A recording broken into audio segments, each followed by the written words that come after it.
host of the Gridiron.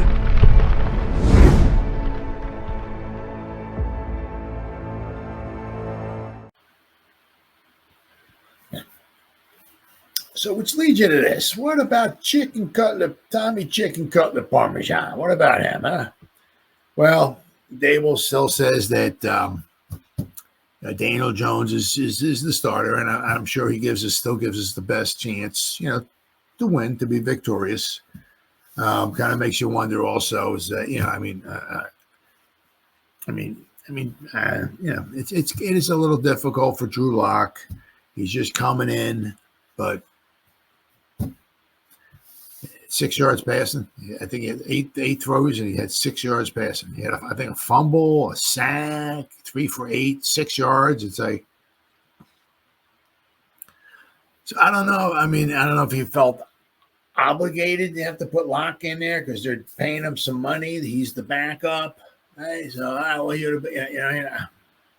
but he did say Daniel Jones is going to be the starter because as of right now we still have a season. We're not officially eliminated from the playoffs yet. Right? We still got a chance to win the division, yada, yada, yada, all that stuff and everything. So Daniel Jones obviously gives us the best chance to win. It just kind of makes you think. It's kind of like, is there a point in time? Because it doesn't seem like Locke's the answer there. Yeah.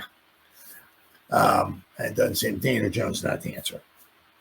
So the thing is that, I'm kind of wondering, would they want to somewhere along the line put Tommy Chicken Cutlet Parmesan in there? He did win us half of our football games last year. He won 3 of our, there was a couple of games he drove us down the field and we beat the Packers.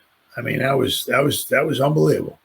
We had other games too. The Nolans game. He just looked totally out of his element. New Orleans, they were sacking him left and right. He didn't look good, and they were making fun of him, New Orleans, and all that stuff and everything.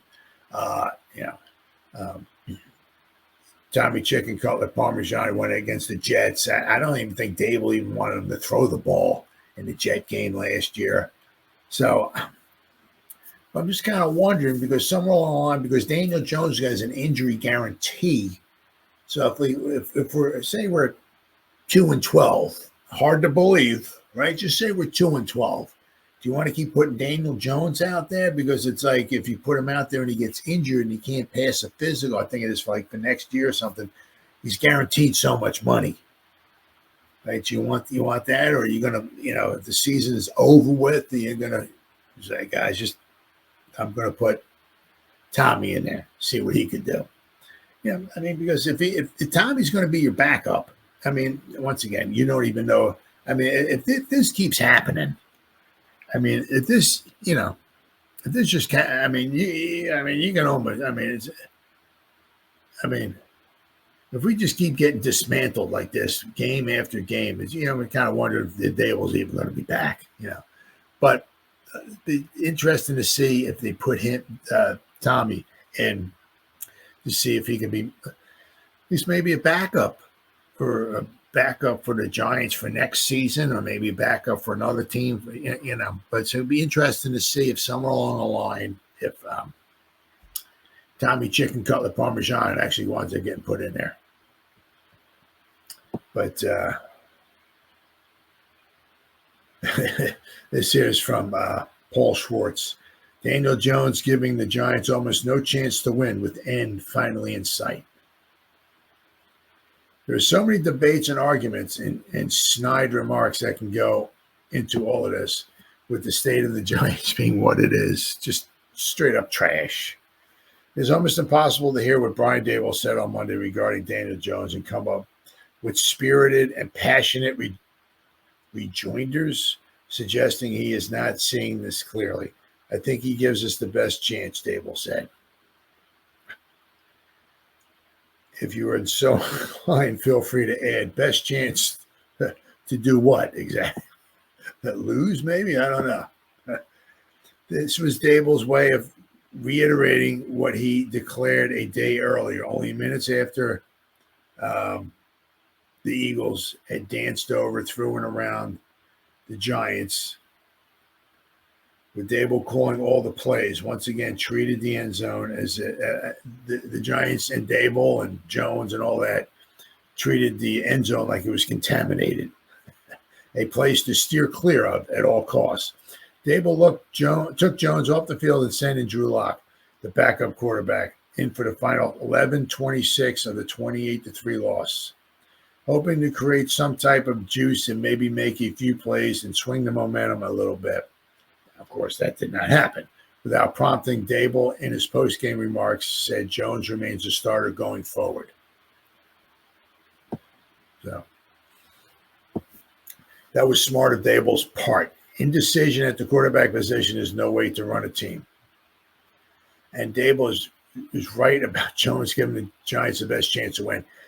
Now, for the hard part, what this franchise now must know is that Jones does not give it a chance to win often enough, and that there will be a new quarterback starting games for them in 2025.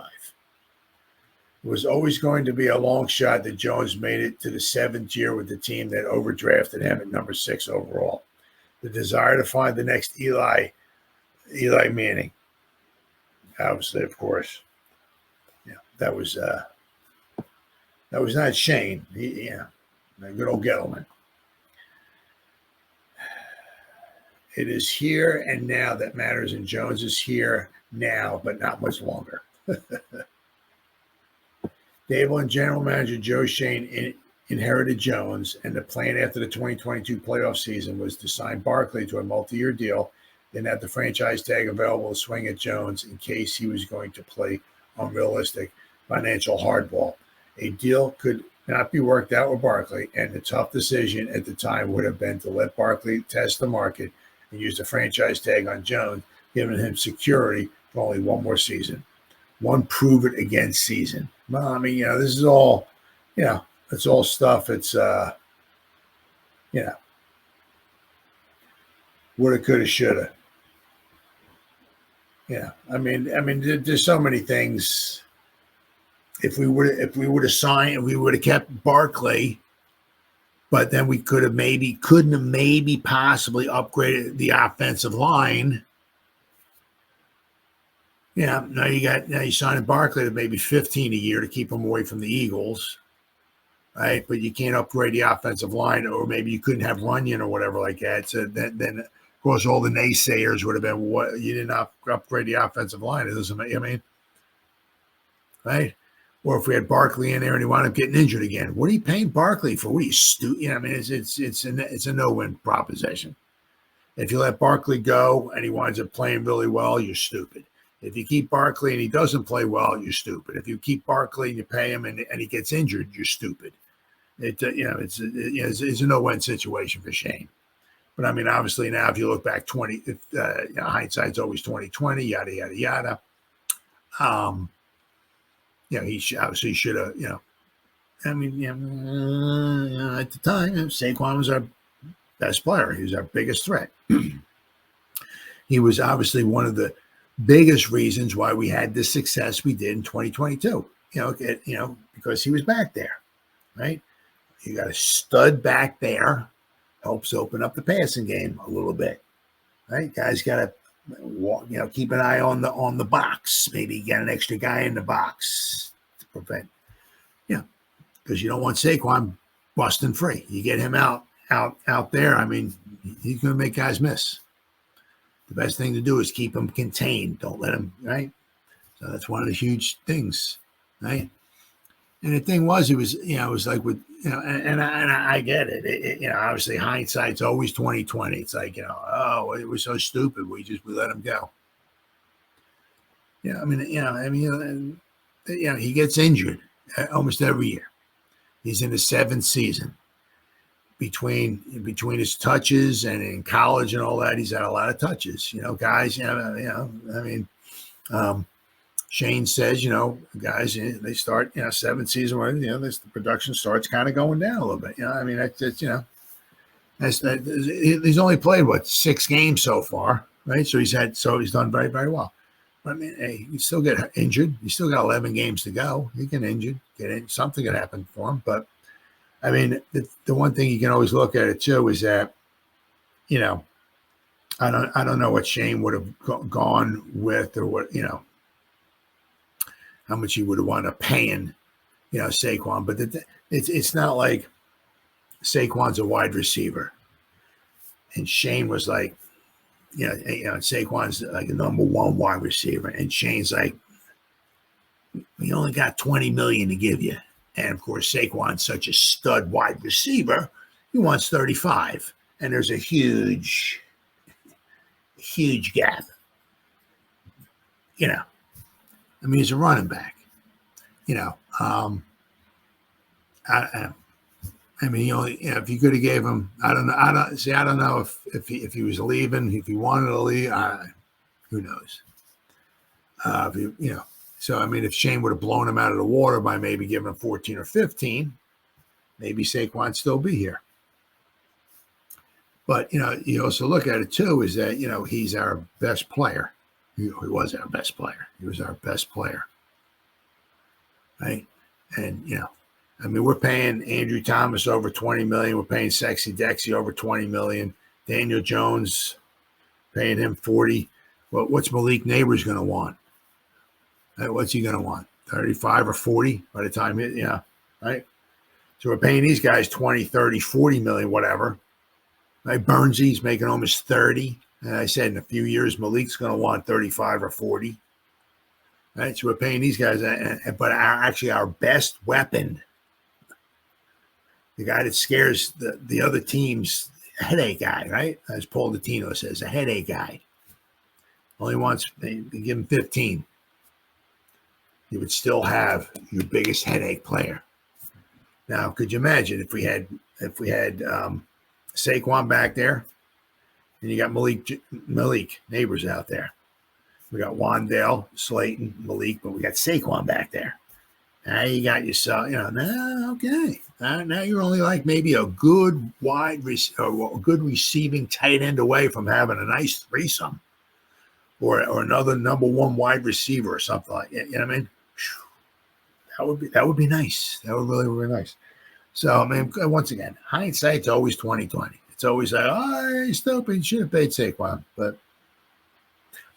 And the other thing, of course, it all came out on Hard Knocks as well too. Shane's like, Daniel Jones, he said, of course they were talking about, with Saquon, and so Shane wound up looking like an idiot. He was talking about with Daniel Jones. Daniel Jones is, his job is to whatever, I forgot what it is, throw pass, something like that, not turn around and hand the ball off to a $13 million running backer. Or something like that, whatever, and so he's making, I don't know, he's kind of making fun of Saquon, or making just his age or whatever it was or something. But so Shane wound up looking like an idiot, But the thing is that, your best weapon, as I said, we got these wide receivers out there. Dak Prescott's getting $60 million.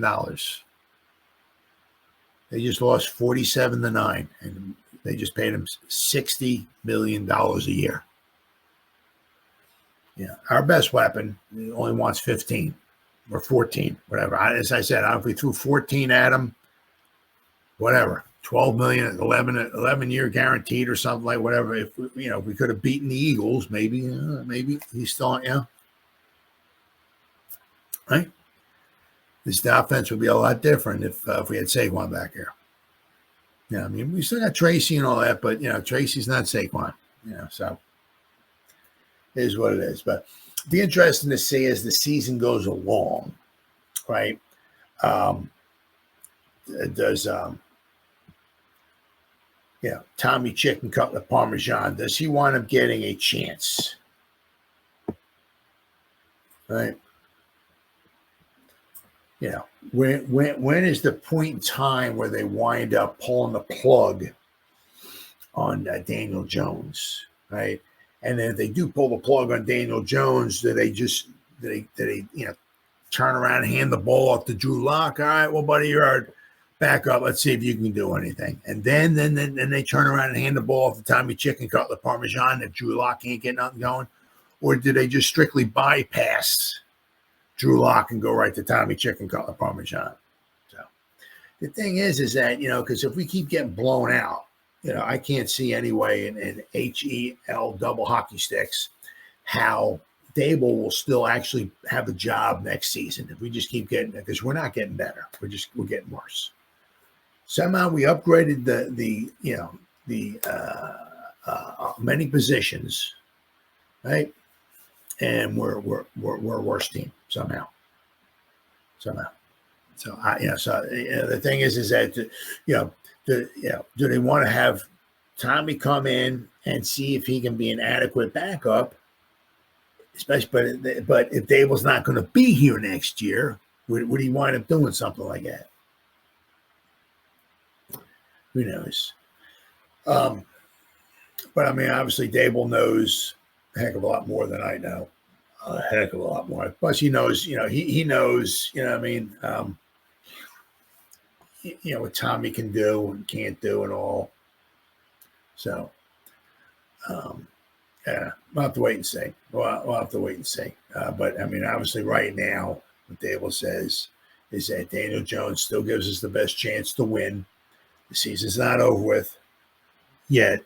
We still got a chance for the playoffs. We still got a chance for a decent season. Yada yada yada. So he's gonna keep rolling it with Daniel Jones. So.